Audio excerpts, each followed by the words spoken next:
മഴത്തോരും മുമ്പേയുടെ പുതിയ എപ്പിസോഡിലേക്ക് എല്ലാവർക്കും സ്വാഗതം. അങ്ങനെ രോഹിത്തിനെയും ഹരിയെയും നമ്മുടെ കോടതിയിൽ ഹാജരാക്കാൻ വേണ്ടിയിട്ട് കൊണ്ടുവരുന്ന സമയത്താണെങ്കിൽ വളരെയധികം പ്രതിഷേധമാണ് ഉണ്ടാകുന്നത്. ആ പെൺകുട്ടിയുടെ ഭാഗത്തു നിന്നുള്ള ആൾക്കാരും പെൺകുട്ടിയെ അനുകൂലിക്കുന്നവരും അതിജീവിതയെ രക്ഷിക്കണം, അവർക്ക് നീതി കിട്ടണം എന്നുള്ള ആ ഒരു തീരുമാനം എടുത്തുകൊണ്ട് ഒരുപാട് ജനങ്ങൾ ഇവരെ വട്ടം കൂടിയിട്ട് ഇവരെ ക്രൂശിക്കാനും അതുപോലെ അടിച്ചമർത്താനും റെഡിയായിട്ട് തന്നെ പുറത്ത് നിൽക്കുന്നുണ്ടായിരുന്നു. പോലീസുകാരാണെങ്കിൽ വളരെ കഷ്ടപ്പെട്ടിട്ടാണ് പ്രതികളെ ഹരിയെയും രോഹിത്തിനെയും കോടതി മുറിക്കുള്ളിലേക്ക് കയറ്റുന്നത്.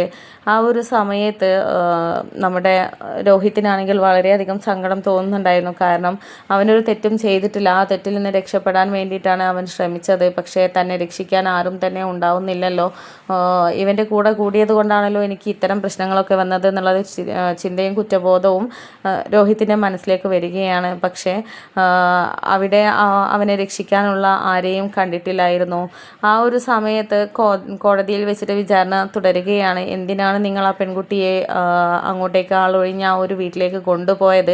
നിങ്ങളുടെ ഉദ്ദേശം അത് തന്നെയായിരുന്നല്ലോ. മറ്റൊരു സ്ത്രീകളോ റിലേറ്റീവ്സോ ഇല്ലായിരുന്നു. അവിടെ മദ്യവും ചൂതാട്ടവും വേറെയുള്ള കളികളും ഒക്കെ ആയിരുന്നല്ലോ. അപ്പോൾ നിങ്ങളുടെ ഉദ്ദേശം ആ പെൺകുട്ടിയെ നശിപ്പിക്കുക എന്നുള്ളത് മാത്രമാണല്ലോ. ഇതിൽ നിങ്ങൾക്ക് എന്ത് ന്യായീകരണമാണ് പറയാനുള്ളത്? നിങ്ങളുടെ ന്യായീകരണം കേട്ടിട്ട് നിങ്ങൾക്കുള്ള വിധി എനിക്ക് ഇവിടുന്ന് വിധിക്കണം. അതുകൊണ്ട് പറയാനുള്ളത് എന്താന്ന് വെച്ചാൽ പറഞ്ഞോളൂ എന്നൊക്കെ പറയുന്ന സമയത്താണ് അലീന അങ്ങോട്ടേക്ക് കടന്നു വരുന്നത്. എന്നിട്ട് ജഡ്ജിയുടെ അനുവാദം ചോദിച്ചിട്ട് ആ ഒരു ഇതിൻ്റെ ഉള്ളിലേക്ക് കടന്നു വരികയാണ്. ആ ഒരു സമയത്ത് അലീനയെ കണ്ടാകെ ഞെട്ടിത്തരിച്ച് ഷോക്കായിട്ട് നിൽക്കുകയാണ് ഹരി. എന്നിട്ട് ഇനി പഴയ കഥകളൊക്കെ ഇവിടെ എടുത്ത് പറയുമോ? എങ്കിൽ പിന്നെ പുറം ലോകം കാണാൻ കഴിയില്ല. ഇവളെന്തിനാണാവോ ഇങ്ങോട്ട് എഴുന്നള്ളി വന്നത് എന്നുള്ള രീതിയിലൊക്കെ ചിന്ത വരികയാണ്. പക്ഷേ രോഹിത്തിനാണെങ്കിൽ അവിടെ ചെറിയൊരു ആശ്വാസം തോന്നുകയാണ്. തന്നെ ഇതിനു മുമ്പ് രക്ഷിച്ചതും ഹരിക്കെതിരായിട്ടും അതുപോലെ തന്നെ രോഹിത്തിനെതിരായിട്ടും ഒന്നും ചെയ്യാതെ എനിക്ക് വേണ്ടിയിട്ടും ഒക്കെയാണ് അന്ന് അലീന ചേച്ചി അന്നത്തെ ആ ഒരു പ്രശ്നം ഇല്ലാതാക്കിയത്. പോലീസ് കേസും കാര്യങ്ങളും ആക്കാതെ ഞങ്ങൾ രക്ഷിച്ചത്. ഇവിടെ എന്നെ രക്ഷിക്കുമോ? ഇനി ഇവരുടെ കൂടെ കൂടിയിട്ട് ഞാൻ ആ പെൺകുട്ടിയെ നശിപ്പിച്ചിട്ടുണ്ട് എന്ന് കരുതിയിട്ട് എനിക്കുമുള്ള ശിക്ഷ വാങ്ങിത്തരുമോ എന്നുള്ള ആ ഒരു ചിന്ത രോഹിത്തിൻ്റെ മനസ്സിലോട്ട് വരികയാണ്.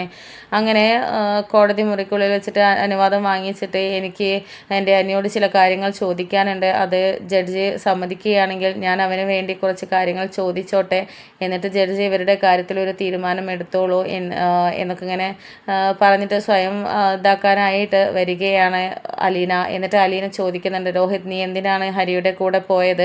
നിനക്ക് ഇതിനു മുമ്പ് ഞാൻ വാർണിംഗ് തന്നതായിരുന്നല്ലോ. പിന്നെയും ഇങ്ങനെയൊരു ശീലമുള്ള ഒരാളുടെ കൂട്ടുകെട്ട് നീ എന്തിനാണ് തുടർന്നത്? ഇനി നിനക്കും ഇതിലും വല്ല പങ്കുണ്ടോ എന്നുള്ള കാര്യങ്ങളൊക്കെ അലീന അവിടെ ചോദിക്കുന്നുണ്ട്. അപ്പോൾ ആ സമയത്ത് ജഡ്ജി പറയുന്നുണ്ട്, ചോദ്യങ്ങൾ നിങ്ങൾ അധികം ചോദിക്കേണ്ട, അത് ചോദിക്കാൻ ഞങ്ങളുണ്ട്. വേറെ എന്തെങ്കിലും ഞങ്ങൾക്ക് ഉപകാരമുള്ള ഈ ഒരു ഇതിന് തെളിവ് കിട്ടുന്ന രീതിയിൽ എന്തെങ്കിലും അവൻ്റെ കൂടെ പറയാനുണ്ടെങ്കിൽ നിങ്ങൾക്ക് പറയാമെന്നൊക്കെ പറയുന്നുണ്ട്. അപ്പോൾ ആ സമയത്ത് അലീന പറയുന്നുണ്ട്, എനിക്ക് എൻ്റെ അനിയൻ തെറ്റ് ചെയ്തിട്ടില്ല എന്നുള്ളൊരു ചെറിയ തോന്നലുണ്ടായത് കൊണ്ടാണ് ഞാനിവിടെ വന്നിരിക്കുന്നത്. തെറ്റ് ചെയ്തവർ ആരായാലും ശിക്ഷിക്കപ്പെടണം. ഇനി എൻ്റെ അനിയൻ തെറ്റ് ചെയ്തിട്ടുണ്ടെങ്കിൽ അതിന് ഏത് ശിക്ഷ വാങ്ങിക്കൊടുക്കാനും ഞാൻ റെഡിയാണ് എന്നൊക്കെ ഇങ്ങനെ പറയുന്നുണ്ട്. അപ്പോൾ ജഡ്ജി പറയുന്നുണ്ടാവും, നിങ്ങൾക്ക് ചോദിക്കാനുള്ള എന്തായാലും ചോദിച്ചോളൂ, നിങ്ങൾക്കുള്ള അനുവാദം ഞാൻ തന്നിരിക്കുന്നു എന്നൊക്കെ പറയുന്നുണ്ട്. അപ്പോൾ അവർക്കുള്ള ഒരു ശിക്ഷ വാങ്ങിക്കൊടുക്കുമെന്ന് പറഞ്ഞത് കേട്ടപ്പോൾ നമ്മുടെ ഹരിയാണെങ്കിൽ ആകെ ഷോക്കായിട്ട് നിൽക്കുകയാണ്. ഇവളെന്തോ പണി തരാനാണല്ലോ ഉദ്ദേശിക്കുന്നത് എന്നുള്ളത്. അങ്ങനെ നമ്മുടെ രോഹിത്തിനോട് തിരിച്ചു മറിച്ചും അലീന ചോദിക്കുന്നുണ്ട്, എന്താണ് അവിടെ സംഭവിച്ചത്? നീ ഒരു തെറ്റും ചെയ്തിട്ടില്ലെങ്കിൽ അവിടെ എന്താണ് സംഭവിച്ചത് എന്നുള്ളത് തുറന്ന് പറയാനൊക്കെ പറയുന്നുണ്ട്. അങ്ങനെ അവിടെ നടന്ന കാര്യങ്ങളൊക്കെ പറയുന്നുണ്ട്. അവന് മദ്യപാനം കൊടുത്തതും അവനെ അവിടെ പിടിച്ചു നിർത്താൻ നോക്കിയതും എന്നിട്ട് അവിടെ നിന്ന് രക്ഷപ്പെട്ട് വരികയായിരുന്നു. ആ പെൺകുട്ടിയെ ഒന്നും തന്നെ ചെയ്തിട്ടുണ്ടായിരുന്നില്ല. ആ പെൺകുട്ടിയോട് ചോദിച്ചാൽ മനസ്സിലാകും എന്നുള്ള രീതിയിലൊക്കെ രോഹിത് പറയുകയാണ്.